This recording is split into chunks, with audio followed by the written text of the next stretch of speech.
Yo, YouTube, what's up with your boy, Sports and Fitness Rants? I'm back, guys. Click that like button. Subscribe to my channel. What's up, y'all? Welcome back, guys. Welcome back, man. Got another great video for you guys today, as usual. You guys know the deal on this channel. It's all about setting the record straight, stopping the lies, stopping the narratives, stopping them from rewriting history. And in this video, guys, I want to talk about something that we touched on in the live stream yesterday. If you guys tuned into the live stream, man, thank you for coming out. But we talked about the three-point line, Michael Jordan shooting three-pointers, and the kinds of shots that Michael Jordan took in relation to them moving the three-point line in for a couple of years there. Because, a lot of times we'll hear people say, oh, Michael Jordan couldn't shoot threes, that, the era that he played and these guys couldn't shoot, that's why they had to move the line in. And we're going to talk about in this video, man, in relation to the things that we were talking about yesterday in the live stream, guys. And I want to thank you guys, man. Everyone across the world, everyone across the states has been supporting my channel. Thank you very much, guys. I am truly, truly humbled by all support. You guys know that, man. It means a lot for you guys. Like I said, continue to support my channel. You guys share your stories with me, man. Sharing the comments with me. It really means a lot, guys. Thank you very much. All the true basketball fans that are standing up now, man. Thank you for rolling with me, guys. I appreciate it, man. And you guys know what to do. Turn the volume all the way up. Hit that play button. Remember, these videos are for educational purposes. And let's roll. So, yes, guys, like I said, man, if you guys tuned into the live stream yesterday, man, I want to talk about something that we touched on yesterday. Like I said, in relation to the Michael Jordan three-point shooting, the three-point line being moved in, Michael Jordan's era, these guys not being able to shoot, and this is why they moved the line in. I want to talk about some of these things and set the record straight and really give you guys the facts here. And break this down a little bit as far as the three-point shooting of the 90s, and like I said, Michael Jordan, and then moving the three-point line in, man, because sometimes you'll hear people say, oh, Michael Jordan could only shoot when they moved the line in, or Michael Jordan's era, they couldn't shoot, this is why they moved the line in. You'll hear people say these nonsensical statements because they don't know the deal, man. They definitely don't know anything about the 80s or the 90s. They definitely don't know anything about Michael Jordan and the way that he played the game or that era, so they make these nonsensical statements. Now, last night I posted a shot chart of Michael Jordan's 54-point performance against the New York Knicks in Game 4 of the Eastern Conference Finals. I brought this up yesterday during the Sunday live stream when one of the callers called in and really broke down Michael Jordan and the way that he shot, where he shot from on the court.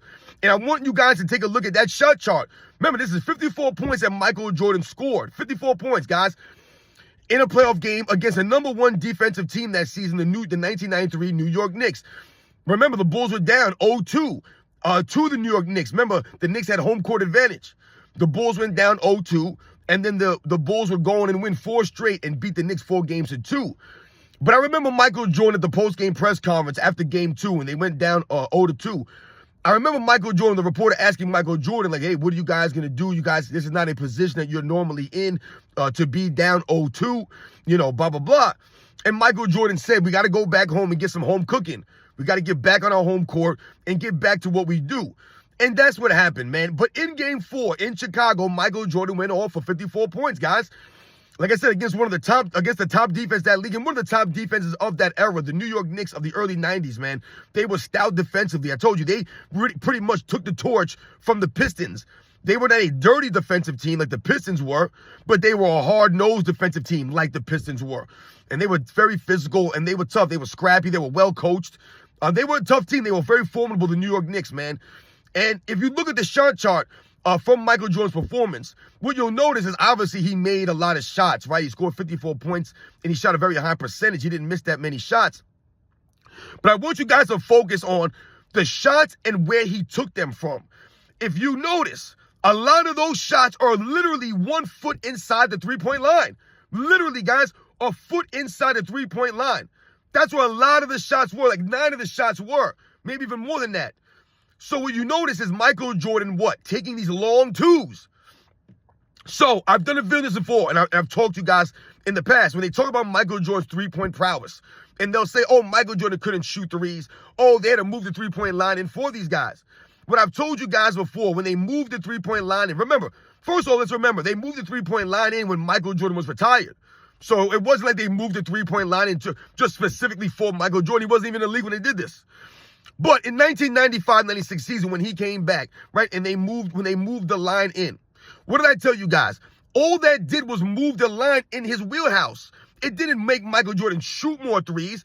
All that did was move that line in right to where he was shooting on that shot chart. So those long twos were now three-pointers.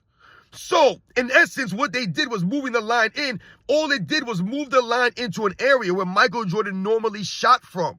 This wasn't Michael Jordan hunting for three-point shots now because they moved the line in.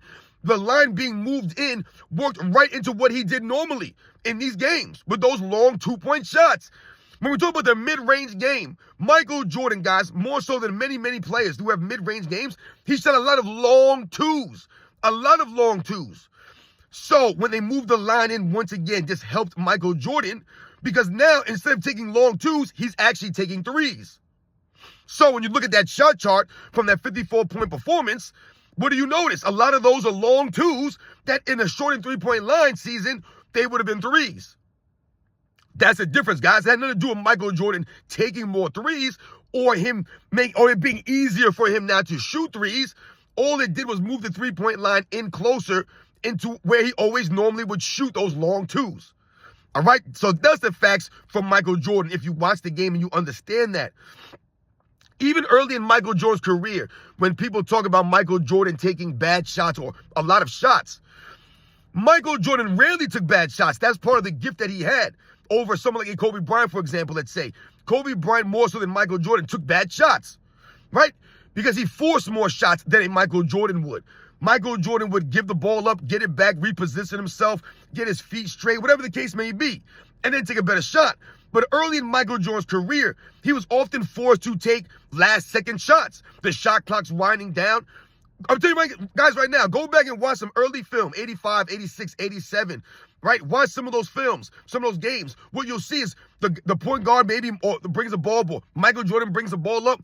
The ball touches a lot of people's hands. It goes around the horn, and it comes back to Michael Jordan with like 6 seconds left, 7 seconds left.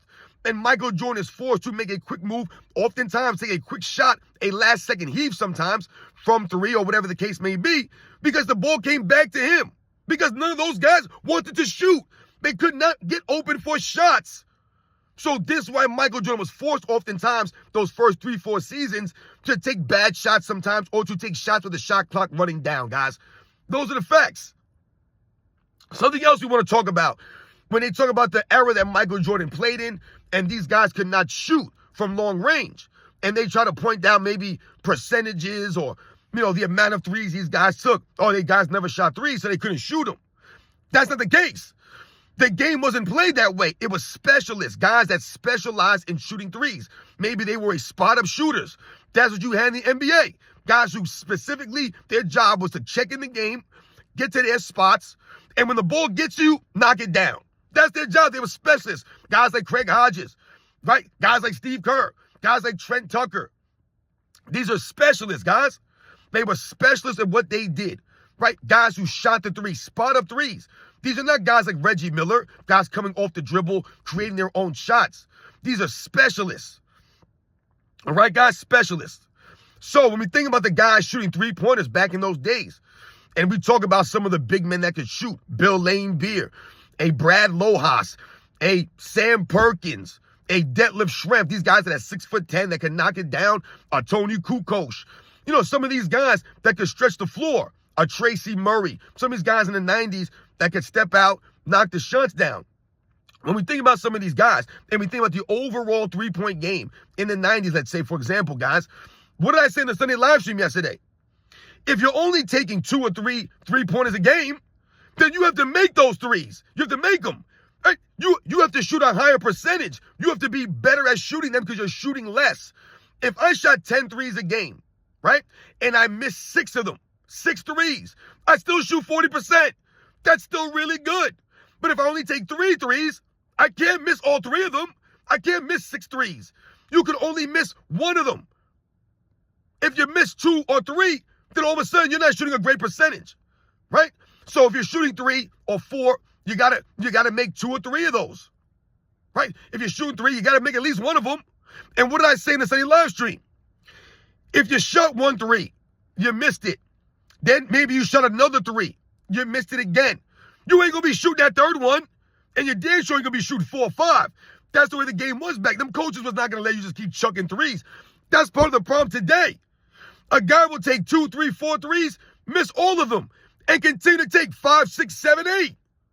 And maybe they'll go 2 for 8, 3 for 9. And it might look decent on paper, but you missed 6 threes. The guys back in the 80s and 90s, they did not have that luxury to miss 5, 6 threes and still be able to keep shooting them. That's not how it was, guys.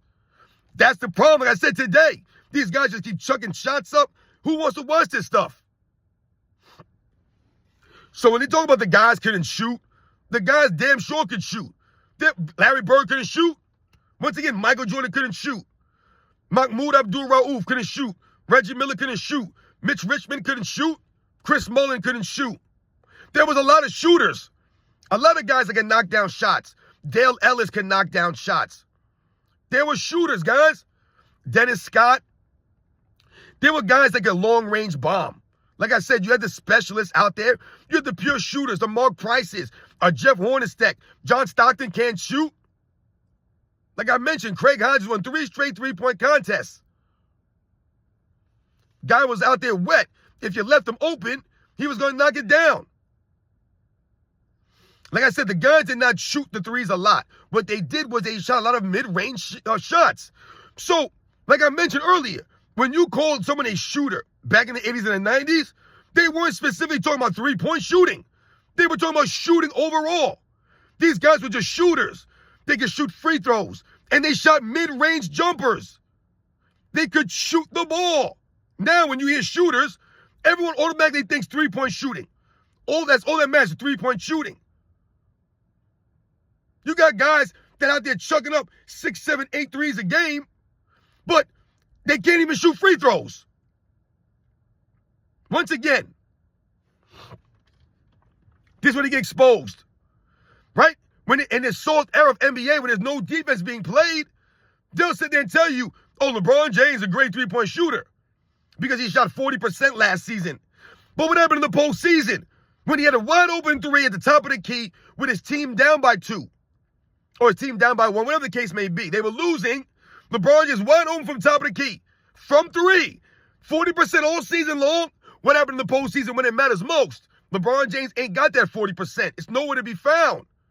So once again, this is what we're talking about, the fraudulent numbers, because no one's guarding LeBron James out there for them shots.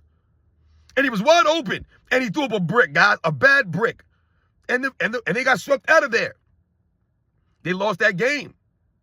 Where was that three-point shooting for LeBron James? So they'll say LeBron James to shoot threes. All right, LeBron James is a great three-point shooter, he's a good three-point shooter. He's a better three-point shooter than Michael Jordan, they'll say. Meanwhile, LeBron James cannot shoot free throws. Can't even shoot free throws, but they'll argue he's a better three-point shooter than Michael Jordan. You see that? It doesn't make any sense, guys? You see the dynamic there? Once again, LeBron James cannot shoot. Never developed a go-to consistent jumper. No mid-range jump shot, none.